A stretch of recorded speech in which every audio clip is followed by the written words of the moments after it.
Renungan Harian Katolik, Selasa, 12 November 2024. Tuan dan hamba. Demikianlah kamu, apabila kamu telah melakukan segala sesuatu yang ditugaskan kepadamu, hendaklah kamu berkata, kami adalah hamba-hamba yang tidak berguna, kami hanya melakukan apa yang kami harus lakukan. Lukas bab 17 ayat 10. Saudara-saudara, seringkali kita berbuat sesuatu yang kiranya berarti bagi banyak orang. Dalam doa kita mengucapkan syukur kepada Tuhan atas kesempatan untuk berbuat baik demi orang lain. Di pihak lain, kita juga meminta kepada Tuhan untuk memberikan sesuatu yang berarti dan berguna bagi diri kita sendiri sebagai hambanya. Kisah tuan dan hamba dalam Injil hari ini barangkali menggugat kebiasaan yang selama ini sudah dipandang baik dan wajar. Bahwasannya kita sebagai hamba Tuhan senantiasa meminta Tuhan melakukan sesuatu untuk kita.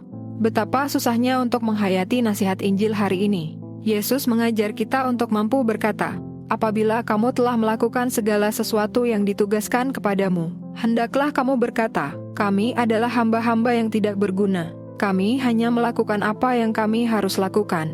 Beginilah seharusnya sikap kita di hadapan Tuhan, sebab Dialah sumber segala yang kita punya. Dialah yang menganugerahkan kita dengan rahmat yang berlimpah. Karena itu, kepada kita pun, Tuhan menghendaki hendaknya pelayanan kasih dan perbuatan-perbuatan baik kita lakukan tanpa pamrih. Semua itu dilihat sebagai yang sudah semestinya kita lakukan sebagai hamba-hamba Tuhan. Yesus meminta kita untuk menjadi seperti hamba yang membutuhkan suatu keutamaan, yaitu ketaatan kepada tuannya. Ketaatan seorang hamba terhadap tuannya bukan untuk menindas, melainkan supaya dari karya-karya kita tidak muncul rasa pamrih atau rasa ingin dihormati dan disanjung. Yesus yang penuh kasih mengajak kita untuk memiliki hati sebagai hamba, melayani sesama dengan penuh pengabdian, tulus dan kasih, menjadi hamba bagi orang lain. Kerendahan kita ialah semata-mata demi kemuliaan Tuhan.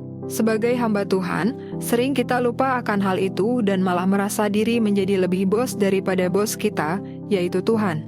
Kita ingin belajar dari Yesus yang sebenarnya bos, tetapi malah menjadikan dirinya sebagai hamba bagi semua orang.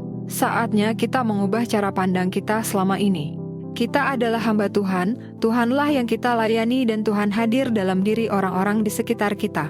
Melaksanakan apa yang seharusnya seorang hamba Tuhan lakukan, yakni melaksanakan nasihat dan titah Tuhan dengan sepenuh hati. Berdoalah senantiasa agar kita menjadi hamba yang baik.